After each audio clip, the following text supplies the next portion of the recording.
विश्व क्षय रोग दिवस 24 मार्च 2026 के अवसर पर भारत के किस शहर में वन वर्ल्ड टीबी समिट का आयोजन किया गया? वाराणसी। प्रधानमंत्री ने वाराणसी में इस समिट को संबोधित किया और टीबी मुक्त पंचायत पहल की शुरुआत की। भारत का लक्ष्य 2025 तक टीबी को समाप्त करना है। गणित के क्षेत्र का प्रतिष्ठित एबेल पुरस्कार 2026 किसे प्रदान किया गया है? मिशेल टेलाग्रैंड को। फ्रांसीसी गणितज्ञ मिशेल टेलाग्रैंड को उनके प्रोबेबिलिटी थ्योरी, संभाव्यता सिद्धांत और रैंडम प्रोसेस में असाधारण योगदान के लिए यह पुरस्कार मिला है।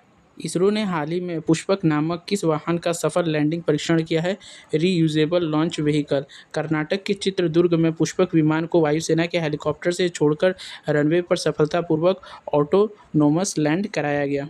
मार्च 2026 में जारी वर्ल्ड हैप्पीनेस इंडेक्स 2026 के अनुसार दुनिया का सबसे खुशहाल देश कौन सा है? फिनलैंड। फिनलैंड लगातार 7वीं बार पहले स्थान पर रहा है। इस सूचकांक में भारत को 126वां स्थान प्राप्त हुआ है। एशियन हॉकी फेडरेशन ने किसे अपना नया एथलीट एम्बेसडर नियुक्त किया? सलीमा टेटे को। भारतीय महिला हॉकी टीम के मिडफील्डर सलीमा टेटे को अगले 2 वर्षों के लिए ये जिम्मेदारी दी गई है। Garden reach ship builders and engineers ने हाल ही में किस अगली पीढ़ी की निगरानी जहाज को लॉन्च किया? आईएनएस अग्रय। यह स्वदेशी रूप से निर्मित एंटी सबमरीन वॉरफेयर शैली वाटरक्राफ्ट का है जो समुद्री सुरक्षा को बढ़ाएगा। बिहार दिवस 2026 की थीम उन्नत बिहार उज्ज्वल बिहार के तहत किस जिले में सबसे बड़ा इथेनॉल प्लांट चालू हुआ? पूर्णिया। बिहार इथेनॉल उत्पादन नीति लागू करने वाला देश का पहला राज्य और पूर्णिया में इसका सबसे बड़ा केंद्र स्थापित है। हाल ही में किस देश ने समलैंगिक विवाह को कानूनी मान्यता देने वाला दक्षिण पूर्व एशिया का पहला देश बनने का गौरव प्राप्त किया? थाईलैंड। थाईलैंड की संसद ने ऐतिहासिक विधेयक पारित कर समलैंगिक जोड़ों को शादी करने और गोद लेने का कानूनी अधिकार दिया है। मार्च 2026 में अर्थ ओवर के दौरान दुनिया भर में लाइटें कितने समय के लिए बंद की गई? 1 घंटा। हर साल मार्च के आखिरी शनिवार को रात 8:30 से 9:30 बजे तक बिजली बंद करके पर्यावरण संरक्षण का संदेश दिया जाता है। स्टॉकहोम वाटर प्राइज 2026, जिसे जल का नोबेल कहा जाता है, किससे सम्मानित किया गया? प्रोफेसर एड्रिया रिनेल्डो को। उन्हें जल जनित बीमारियों और नदी नेटवर्क के बीच जटिल संबंधों पर उनके शोध के लिए यह सम्मान मिला है। आईपीएल 2026 के उद्घाटन समारोह में किस खिलाड़ी ने टी20 क्रिकेट में अपने 12,000 रन पूरे किए? विराट कोहली। विराट कोहली टी20 फॉर्मेट में 12,000 रन बनाने वाले सबसे पहले भारतीय बल्लेबाज बन गए। हाल ही में किस राज्य सरकार ने मिशन शक्ति के तहत महिलाओं के लिए 33% आरक्षण पुलिस भर्ती में अनिवार्य किया? उत्तर प्रदेश। सीएम योगी आदित्यनाथ ने महिला सशक्तिकरण को बढ़ावा देने के लिए यह एक महत्वपूर्ण निर्णय लिया है। वैश्विक आतंकवाद सूचकांक 2026 के अनुसार भारत की रैंकिंग क्या है? 13वीं।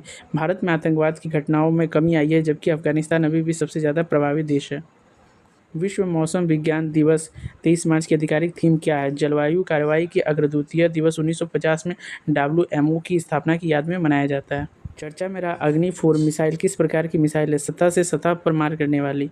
इसकी मारक क्षमता 4000 किलोमीटर तक है। शहीद दिवस 23-24 मार्च के उपलक्ष्य में किस राज्य सरकार ने शहीद स्मारक एवं संग्रहालय का उद्घाटन किया? पंजाब। पंजाब के मुख्यमंत्री ने खटकड़ कला में आधुनिक सुविधाओं से लैस इस संग्रहालय का लोकार्पण किया, जो भगत सिंह और अन्य क्रांतिकारियों के जीवन पर आधारित है। भारतीय तटरक्षक बल द्वारा हाल ही में आयोजित ऑपरेशन सजग का मुख्य उद्देश्य क्या है? तटीय सुरक्षा और जांच। यह अभ्यास पश्चिमी समुद्री तट पर आयोजित किया गया, जिसमें मछली पकड़ने वाली नौका और संदिग्ध जहाज़ों की सघन चेकिंग। मलयालम साहित्यकार प्रभा वर्मा, जिन्हें सरस्वती सम्मान 2025 मिला, उनकी किस कृति को इस पुरस्कार के लिए चुना गया? रौद्र सात्विकम। रौद्र सात्विकम एक काव्य उपन्यास है। सरस्वती सम्मान के बिरला फाउंडेशन द्वारा साहित्य के क्षेत्र में दिया जाने वाला प्रतिष्ठित पुरस्कार है। प्रेस सूचना ब्यूरो के नए प्रधान महानिदेशक के रूप में किसने कार्यभार संभाला है? शेफाली शरण ने। शेफाली शरण भारतीय सूचना सेवा की वरिष्ठ अधिकारी है। पीआईबी भारत सरकार की नीति और कार्यक्रम को मीडिया तक पहुंचाने वाली मुख्य एजेंसी है। खेलो इंडिया यूनिवर्सिटी गेम्स 2026 की अंतिम पदक तालिका में कौन सा विश्वविद्यालय पहले स्थान पर रहा? चंडीगढ़ यूनिवर्सिटी। चंडीगढ़ यूनिवर्सिटी ने सबसे अधिक स्वर्ण पदक जीतकर ओवरऑल चैंपियनशिप ट्रॉफी अपने नाम की। चर्चा में रहा सेला दर्रा और सेला सुरंग भारत के किस राज्य में स्थित है? अरुणाचल प्रदेश।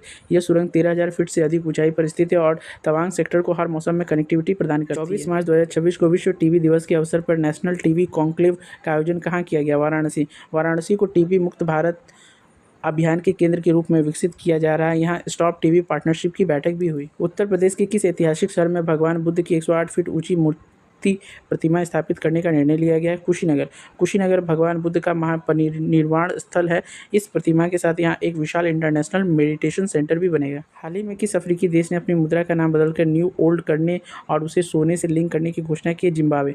भारी महंगाई और मुद्रा के गिरते मूल्य को रोकने के लिए जिम्बाब्वे ने अपनी नई करेंसी को सोने के भंडार से जोड़ दिया है। भारत और सेशेल्स के बीच संयुक्त सैन्य अभ्यास लमितिया 2026 का आयोजन कहाँ हुआ? सेशेल्स में।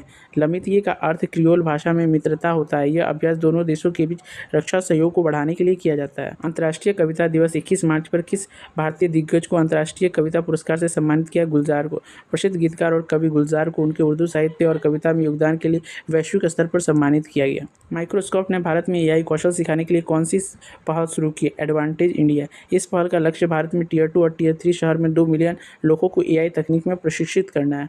वर्ल्ड हैप्पीनेस रिपोर्ट 2026 के अनुसार दक्षिण एशिया का सबसे नाखुश देश कौन सा है? अफगानिस्तान पूरी दुनिया में सबसे निचले स्थान पर, जबकि फिनलैंड सबसे खुशहाल देश बना हुआ है। नीति आयोग की निर्यात तैयारी सूचकांक में कौन सा राज्य शीर्ष पर रहा? तमिलनाडु। तमिलनाडु ने तटीय राज्यों की श्रेणी में निर्यात सुविधा और इंफ्रास्ट्रक्चर के मामले में गुजरात को पीछे छोड़ते हुए पहला स्थान पाया। International day of zero waste कब मनाया जाता है? 30 मार्च को। संयुक्त राष्ट्र द्वारा कचरा प्रबंधन और सतत विकास को बढ़ावा देने के लिए हर साल 30 मार्च को यह दिवस मनाया जाता है। ऐसे ही महत्वपूर्ण जानकारियों के लिए हमारे चैनल सुपर ज्ञान गुरुजी को लाइक, शेयर एंड सब्सक्राइब जरूर कीजिएगा। Thank you.